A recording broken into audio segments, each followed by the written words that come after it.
오늘 함께 나눌 말씀 이 책을 먹으라 라는 제목으로 시편 119편 1절부터 16절까지 말씀 나누도록 하겠습니다. 말씀 우리 시작하기 전에 짧은 영상 보겠는데요.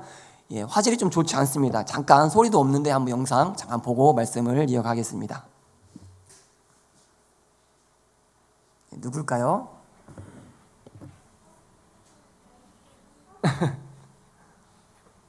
지금 두 형제가 책을 보고 있습니다. 누군지 앞에 있는 친구가 주성이 한 3살 4살 정도, 뒤에 이제 주원이 이제 한 2살 됐나요? 2살 정도 이렇게 끝입니다. 넘겨주시죠. 참 안타까운 것은 지금은 저렇지 않다는 겁니다. 지금 책을 누구보다 멀리하고 있습니다. TV를 가까이, 책을 멀리. 어쨌든 어릴 때는 저렇게 줄곧 책을 많이 봤습니다. TV가 아예 없어서기도 했고 책을 좋아했었습니다. 과거의 표현. 참 귀엽고 또 한편으로는 대견스럽지 않습니까? 그런데 한 가지 반전이 있습니다. 뭘까요? 책을 정말 읽는 걸까요? 아니라는 거죠. 책을 보고는 있긴 하지만 읽을 수는 없다는 겁니다. 왜냐하면 글씨를 모르기 때문이죠. 심지어 저 뒤에 주원이는 책을 제대로 들고 있는지도 모르겠습니다. 아마 거꾸로 들고 보는 건 아닌지 모르겠습니다. 말씀을 준비하기 위해서 유진 피터슨 목사님이 쓴 책을 한 권 읽게 되었습니다. 그 책에서 목사님은 자신의 아내가 겪은 한 가지 일을 소개하는데, 목사님의 아내는 손자 한스와 함께 박물관에 가기로 했습니다. 박물관에 가기 전에 한스와 함께 먼저 공원에 들려서 준비한 도시락을 먹기로 했죠. 그렇게 도시락을 맛있게 먹고 드디어 박물관을 가려고 할 때 갑자기 이 손자 한스가 가방에서 신약 성경을 꺼내더니 할머니와 조금 떨어진 곳으로 갔습니다. 가서 누구보다 경건한 표정으로, 그리고 쉴 새 없이 할머니 앞에서 제잘되던 모습은 온데간데 없이 침묵 가운데 진지하게 성경을 보더랍니다.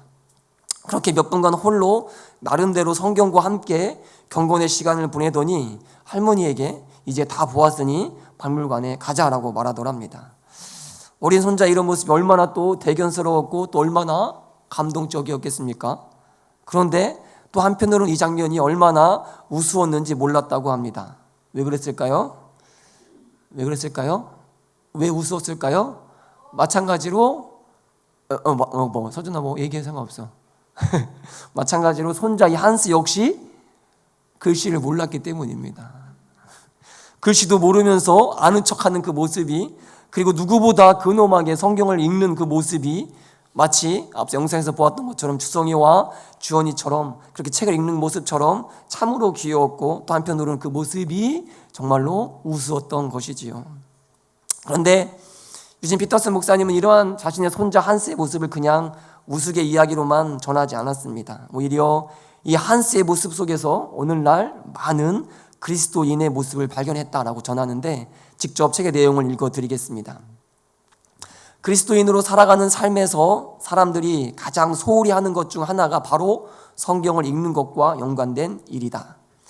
이는 그리스도인들이 성경을 가지고 있지 않거나 그것을 읽지 않는다는 말이 아니며, 그리스도인들이 성경을 하나님의 말씀으로 믿지 않는다는 말도 아니다. 바로 성경이 자신을 형성해 가도록, 즉 성경대로 살기 위해서 성경을 읽지 않는다는 뜻이다. 그렇습니다. 한스는, 이 손자 한스는 누구보다 진지하게 그리고 경건하게 말씀을 대했습니다. 그런데 한스에게 성경은 존경의 대상이었지만 한스의 삶과는 전혀 무관했습니다. 왜냐하면 성경이, 이 말씀이 정작 한스의 삶에는 그 어떠한 영향을 주지 않았기 때문이죠. 그런데 어떻습니까? 우리 역시 마찬가지 아닙니까? 유진 피터슨 목사님이 이 손자 한스를 통해서 지적하는 것은 과연 그 말씀을, 함부로 대해서는 안 되는 이 하나님의 말씀을 우리의 삶 속에서는 얼마나 존경의 대상으로, 함부로 대할 수 없는 하나님의 말씀으로 무겁게 여기며, 그래서 그 말씀을 지키며 살고 있느냐라는 질문을 우리에게 던지고 있는 것이죠. 오늘 우리가 봉독할 시편 119편은 시편 중에서 가장 긴 말씀에 속합니다. 그런데 그 긴 시편의 말씀은 처음부터 끝까지 한 가지 이야기를 계속해서 전하고 있는데, 바로 말씀을 지키라, 말씀대로 행하라, 말씀대로 살아내라. 읽는 척하는 것이 아니라, 묵상하는 척하는 것이 아니라 읽고 말씀대로 살아내야 한다. 이것을 강조하고 있는 것입니다. 왜냐하면 성경은 하나님의 말씀이기 때문입니다.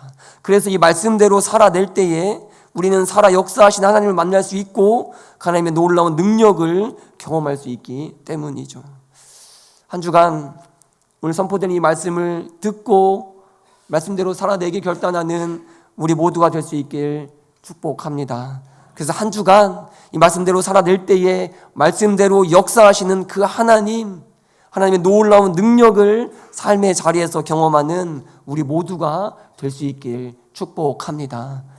아는 것으로, 읽는 것으로 그치는 것이 아니라 살아낼 때에 하나님을 경험하게 될 줄 믿습니다. 자, 그렇다면 말씀을 읽을 때에, 또 읽은 말씀대로 살아낼 때에 어떠한 일이 일어날까요? 오늘 봉독한 본문의 말씀을 통해 살펴보겠습니다. 첫 번째는 말씀을 통해 복을 누리게 됩니다.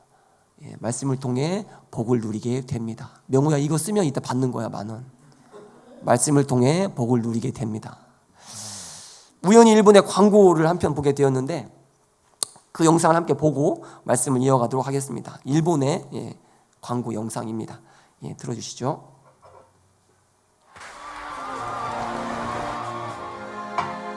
今日も走り続ける誰だってランナーだ 소리 좀 더 올려주시면 좋을 것 같아요. 時計は止められない時間は一方向にしか流れない後戻りできないマラソンコースだライバルと競い合いながら時の流れという一本道を僕らは走り続けるより速く一歩でも前にその先に未来があると信じて必ずゴールはあると信じて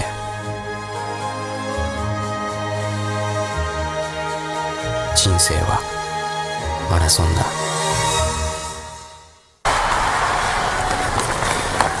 でも本当にそうか人生ってそういうものか違う人生はマラソンじゃない誰が決めたコースなんだよ誰が決めたゴールなんだよどこを走ったっていいどこへ向かったっていい自分だけの道があるんだ自分だけの道そんなもんあるのかわからない僕らがまだ出会っていない世界はとてつもなく広いそうだ踏み出すんだ悩んで悩んで最後まで走り抜くんだ失敗してもいい寄り道してもいい誰かと比べなくていい道は一つじゃないゴールは一つじゃないそれは人間の数だけあるんだ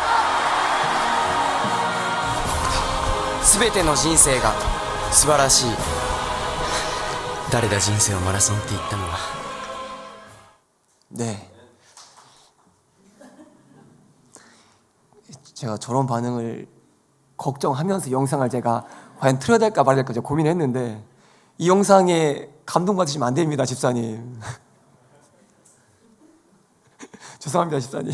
좀만 들어주시면 감사하겠습니다. 저도 처음에 봤을 때는 감동받았습니다. 저도. 그래서 제가 염려한 게 그겁니다. 이 영상에 감동받으면 안 된다는 거. 이걸 보면 저도 그랬습니다. 가슴이 막 웅장해지고 지금 막 어디론가 막 달려가고 싶고 그렇지 않습니까? 저 영상에 표현한 것처럼. 그런데 그렇지 않습니다. 저 영상에 은혜 받으면 안 됩니다. 감동하시면 안 됩니다. 왜냐하면 우리에게는 반드시 정해진 길이 있기 때문입니다. 우리에게는. 세상 사람은 저렇게 말합니다. 내가 가는 길이 그게 맞는 길이야. 네가 하고 싶은 원하는 대로 하면 돼. 그게 옳아. 라고 지금 세상 그렇게 말합니다. 하지만 우리는 그렇지 않습니다. 우리는 가야 할 길과 가지 말아야 할 길이 분명하게 있다라는 겁니다. 그래서 그 끝도 그 결과도 분명한 차이가 있다라는 것을 분명히 알아야 합니다. 세상이 아무리 적게 말할지라도 우리는 분별할 줄 알아야 된다는 거죠. 달려간다고 다 길이 아니고 또 다 옳은 것도 아니라는 사실을 오늘 말씀을 통해 다시 한번 확인해야 한다라는 겁니다. 오늘 봉독한 말씀 1절과 2절 말씀 우리 다시 한번 다 함께 한 목소리로 봉독하시죠. 1절과 2절 시작. 행위가 온전하여 여호와의 율법을 따라 행하는 자들은 복이 있으며 여호와의 증거들을 지키고 전심으로 여호와를 구하는 자는 복이 있도다. 그렇습니다. 여호와의 율법을 따라 행하는 자들에게는 복이 있습니다. 여호와의 증거를 지키는 자에게도 복이 있습니다. 그렇다면 그 반대는 무엇이겠습니까? 복이 있다면 그 반대도 당연히 있지 않겠습니까? 정해진 길, 가야 할 길, 바른 길을 가지 않는 자, 즉 여호와의 율법과 또 여호와의 증거를 전혀 지키지 않는 자들, 여호와의 율법과 전혀 다른 삶을 사는 자들에게는 복이 아니라 그 반대에 뭐가 있다는 뜻입니까? 저주가 있다는 겁니다. 그러니 우리는 바른 길, 정해진 길을 가야 하는 것이죠. 모든 길이 다 옳은 길이 아니라, 모든 길이 다 맞는 길이 아니라 하나님께서 말씀하시는 그 길, 바로 율법대로 사는 삶, 말씀대로 사는 삶을 살아내야 한다는 겁니다. 세상이 아무리 저렇게 말할지라도. 자, 그렇다면 말씀을 지킬 때에, 말씀대로 살아낼 때에 누리는 복이 무엇이겠습니까? 어떤 복을 받는다라고 말씀을 전하고 있죠. 우리 다시 1절과 2절을 띄워주시면, 행위가 온전하여 율법을 따라 행하는 자에게는 복이 있다라고 말씀합니다. 그리고 전심으로 여호와의 말씀을 지키는 자에게도 복이 있다라고 말씀합니다. 그런데 이 말씀에서 반복해서 강조하는 복이 있다라는 말의 원어를 보면 원어는 아샤르입니다. 아샤르. 이 아샤르의 원래의 뜻은 바른 길로 가다 똑바로 걷다입니다. 바른 길로 가다 똑바로 걷다. 그렇다면 바른 길로 가다 똑바로 걷다가 왜 복이 있다라고 해석이 되겠습니까? 연결이 되십니까? 왜 바른 길로 가다 똑바로 걷다라는 원래의 뜻이 우리는 이 오늘 말씀 가운데 해석을 어떻게 했습니까? 복이 있다라고 해석했습니다. 그 이유는 똑바로 걷는 것이, 바른 길로 가는 것이, 즉 말씀대로 사는 삶이 그 자체로 복이기 때문입니다. 연결이 되십니까? 말씀을 읽고 말씀대로 행하는 삶 자체가 이미 복된 삶이다라는 것을 오늘 본문은 말씀해 주고 있는 거죠. 창세기 12장 말씀에도 보면 하나님께서 아브라함에게 명령하신 말씀이 나오는데 1절의 말씀을 다 함께 봉독하시죠. 1절 시작. 여호와께서 아브라함에게 이르시되 너는 너의 고향과 친척과 아버지의 집을 떠나 내가 내게 보여줄 땅으로 가라. 그렇다면 이 명령의 이 말씀에 아브라함이 순종했을 때에 하나님께서 약속하신 복은 무엇입니까? 우리 2절 말씀인데 2절도 다 함께 봉독하시죠. 시작. 내가 너로 큰 민족을 이루고 내게 복을 주어 내 이름을 창대하게 하리니 너는 복이 될지라. 아멘. 우리 서준이는 안 내도 내가 문상 줄게. 최고. 다른 사람 다 지금 서준이 최고. 훌륭해요, 서준이. 하나님께서 말씀과 약속하신 복이 무엇입니까? 말씀에 순종할 때 누리는 복이 무엇이라고 말씀을 전합니까? 복을 받을지라가 아닙니다. 큰 민족을 이루는 아브라함의 이름이 창대케 되는 복을 받을지라가 아니라 다시 말씀을 보면 띄워줘 보시면 너는 뭐라고요? 복이 될지라. 복이 될지라. 이해와는 아내가 제발 빼달라고 했는데 뺄 수 없었습니다. 저희 부모님은 지금도 저희 아내를 볼 때마다 이렇게 아내를 칭찬하는데 우리 혜민이가 복덩이다 이렇게 칭찬을 합니다. 우리 혜민이가 복덩이다. 예, 다들 왜 표정이 좀 이렇게 안 예쁜 표정이신데?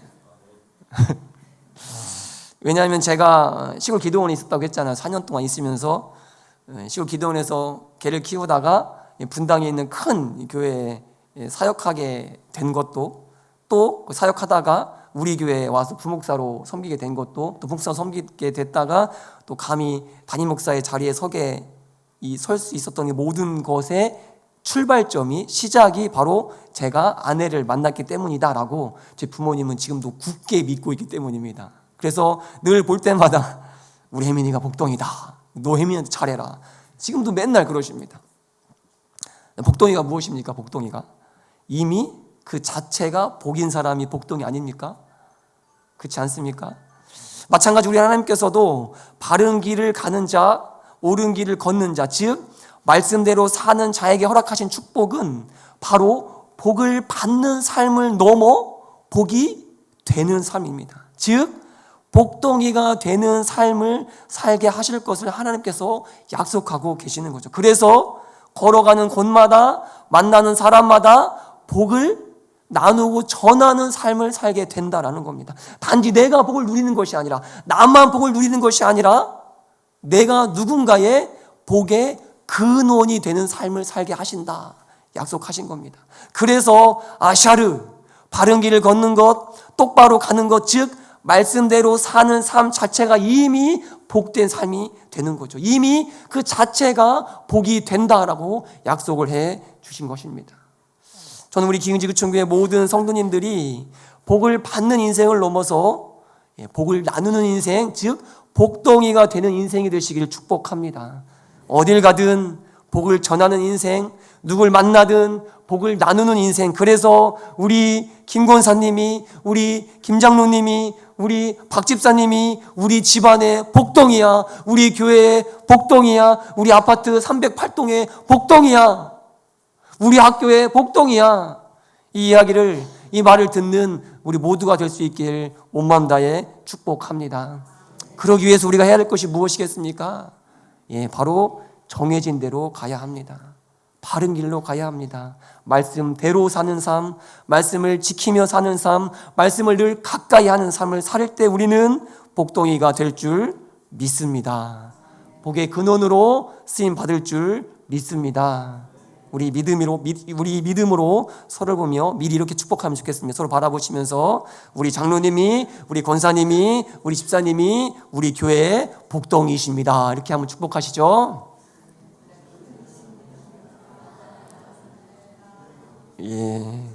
네, 감사합니다.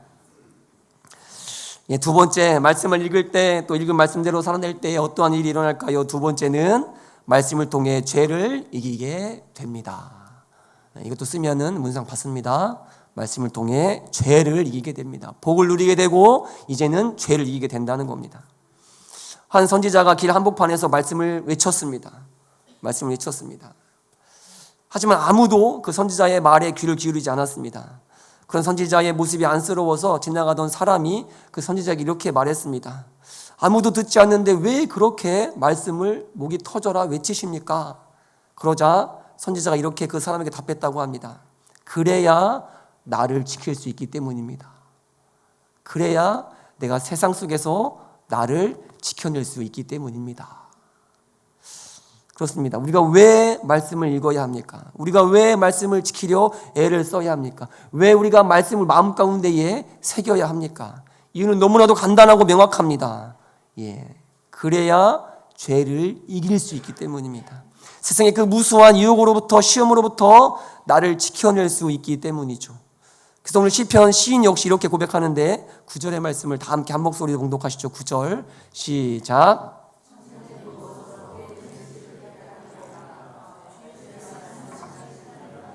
아멘. 11절도 봉독합니다. 11절 시작.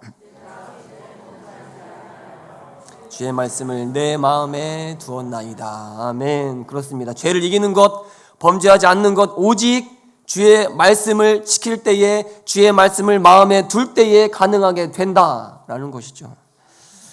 얼마 전 아이들과 저희 집은 야구를 상당히 좋아하는데 야구장을 갔습니다.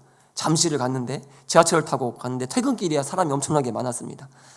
그런데 사람이 엄청나게 많은 상황 가운데 한 여자가 지하철에서 내리면서 한 남자의 어깨를 정말 세게 빡 치고 나가는 거예요. 딱 봐도 다분히 의도적으로 보이는 행동이어서 화가 날 법도 했습니다. 그런데 이미 그 여자는 재빠르게 지하철 밖으로 나갔고 그 안에는 사람들로 가득 찼습니다. 그런데 그 남자는 결국 분을 참지 못하고 아주 큰 목소리로 그 여자를 향해 정말 입에 담지 못할 욕설을 내뱉었습니다.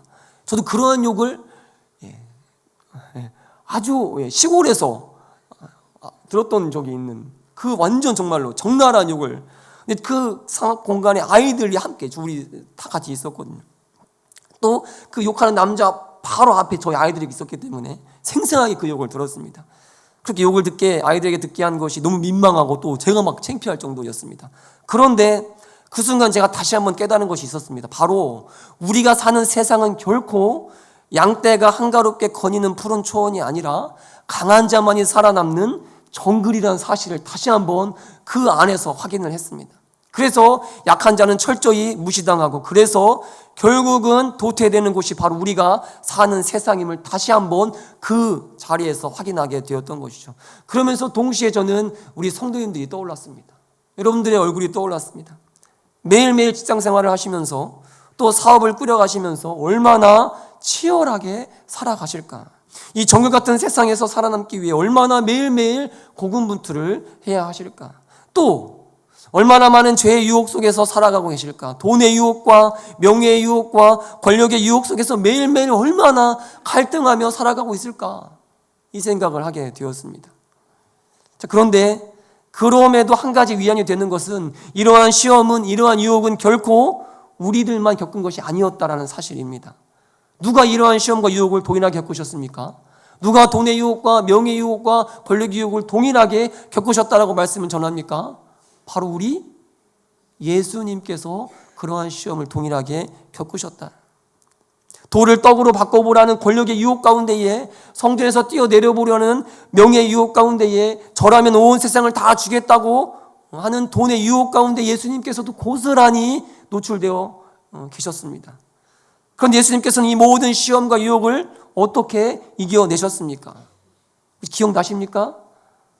단 한 가지, 바로 시편과 신명기의 말씀을 들어 그 사탄의 모든 시험과 유혹을 이겨내셨습니다. 오직 말씀으로 그 시험과 유혹을 이겨내셨다라는 사실이죠. 오늘 말씀을 준비하다가 우연히 이런 멋진 문장을 보게 되었는데 우리 다 함께 한 목소리로 읽어보면 좋겠습니다. 한번 띄워줘 보시죠. 읽겠습니다. 시작. 일생 동안 벌어질 전투에 필요한 병기를 찾고 수리하는 병기고 갔나이다. 예, 멋지지 않습니까? 중기집사님 멋지지 않습니까? 에베소서에 보면 사도 바울은 사탄과 맞서 싸워 승리하기 위해서 전신갑주로 무장해야 된다라고 명령합니다. 그런데 이 전신갑주 중에서 유일한 무기 한 가지를 말하고 있는데 바로 에베소서 6장 17절의 말씀, 우리 다 함께 한 목소리에 공독하시죠. 시작. 구원의 투구와 성령의 검 곧 하나님의 말씀을 가지라.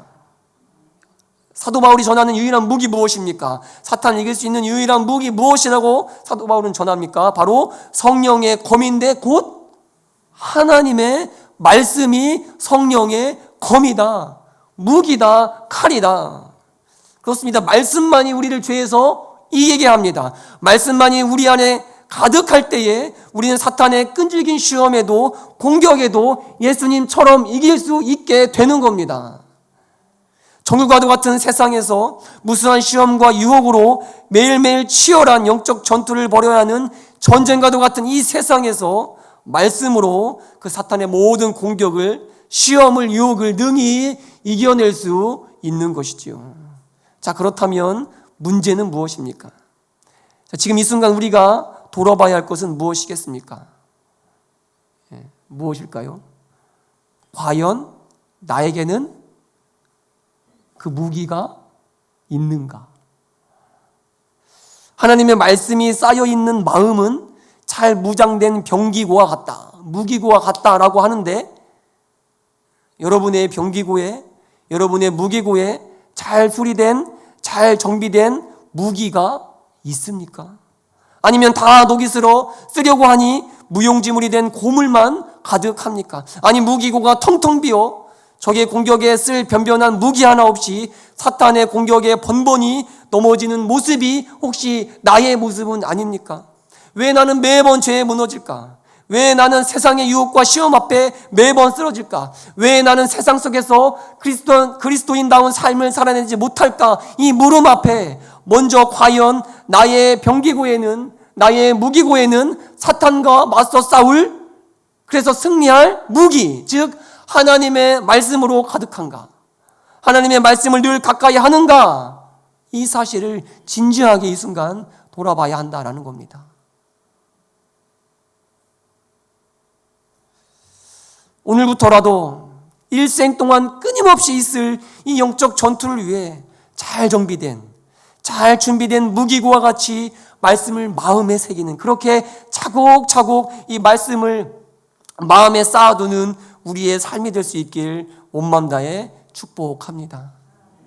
지금부터라도. 그런 의미에서 지금까지 꾸준히 성경 통독을 참여하시는 분들을 다시 한번 축복합니다. 매일 6, 70명의 우리 성도님들이 꾸준히 말씀으로 하루를 시작하고 계시는데 결코 그 시간이 헛되지 않을 것입니다. 차곡차곡 쌓인 그 말씀이 치열한 영적 전쟁을 승리로 이끌 결정적 한 방이 될 것이라 저는 확신합니다. 그리고 지금이라도 듣지 않으셨으니 성경 통독에 참여하지 못하시는 분, 중간에 멈추신 분들도 다시 시작하시길 간절히 권면합니다. 꼭 통독이 아니더라도 매일의 큐티를 통해서 또 오늘의 묵상을 통해서 말씀을 마음에 새기고 쌓아두는 자가 될 수 있길 온 마음 다해 권면합니다. 옆 사람 바라보시면 이렇게 한번 인사해 보시죠. 우리 다시 시작합시다. 이렇게 인사하시죠. 예, 포기하신 분 계십니까? 다시 시작하시죠. 예, 성경 통독으로 또 오늘의 묵상으로 큐티로 다시 시작하시길 축복합니다. 다이어트에 실패한 사람들이 주로 하는 핑계가 있습니다. 뭘까요? 다이어트에 실패하신 분들 주로 하는 핑계. 예, 맞습니다, 집사님. 네, 저는 물만 먹어도 살쪄요. 그 말씀 하신 거 아닌가요, 지금 우리?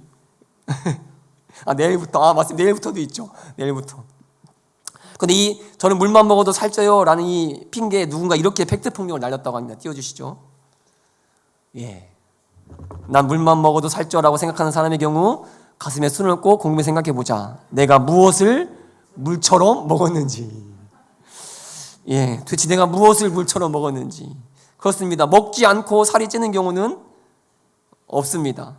예, 살을 쪘다는 것은 무언가 먹었다는 뜻이 되는 거죠. 그런데 우리 믿음도 마찬가지라는 겁니다. 우리 그리스도인들의 삶도 마찬가지라는 거죠.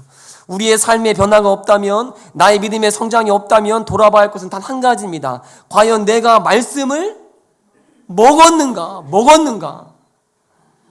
아는 것이 아니라, 본 것이 아니라, 묵상한 것이 아니라 그 말씀을 내가 먹었는가? 그 말씀대로 살아냈는가? 살아내기 위해 치열하게 오늘을 살아냈는가? 그래서 오늘 설교 제목이 무엇입니까? 이 책을 보라, 이 책을 묵상하라, 이 책을 가까이 하라. 아닙니다. 이 책을, 제목 주반 보시면 나옵니다. 이 책을 먹으라. 이 책이 뭡니까? 이 성경, 하나님의 말씀을 먹으라. 그렇습니다. 이 성경은, 이 말씀은 보는 것으로 그치면 안 됩니다. 아는 것으로 그쳐서도 안 됩니다. 먹어야 합니다. 먹어서 피가 되고 살이 되고 뼈가 되도록 먹어야 합니다. 즉 말씀대로 살아내야 한다는 것이죠. 말씀을 지키기 위해 세상 속에서 발버둥 쳐야 한다는 것입니다. 그래서 겉모습만, 겉보기만 건장하고 아름답고 멋진 것이 아니라 우리의 믿음이, 우리 영적 상태가 누구보다 튼튼하고 누구보다 건장하고 누구보다 아름답고 멋진 우리 기흥지구촌교회 모든 성도가 되어야 하는 것입니다. 그러기 위해 해야 될 것 뭐라고요? 이 책을 먹어야 합니다. 훌륭해 서준아. 이 책을 어떻게 먹어야 될까요? 어떻게 먹어야 될까요? 물처럼 먹어야 됩니다. 물처럼. 이 책을 물처럼 열심히 맛있게 늘 포기하지 않고 쉬지 않고 때때로 먹어야 합니다. 그렇게 말씀을 가까이 하고 또 말씀대로 살아내기 위하여 오늘도 발버둥 칠 때 누구보다 멋지고 아름다운 믿음의 사람으로 성장하게 될 줄 믿습니다. 복덩이가 되는 그 축복, 말씀으로 모든 죄의 유혹을, 시험을 이기는 놀라운 축복을 우리가 누리게 될 줄 믿습니다. 오늘도 내일도 매일매일 이 책을 열심히 먹는 우리 모두가 될 수 있길 온 마음 다해 축복합니다. 기도하시겠습니다.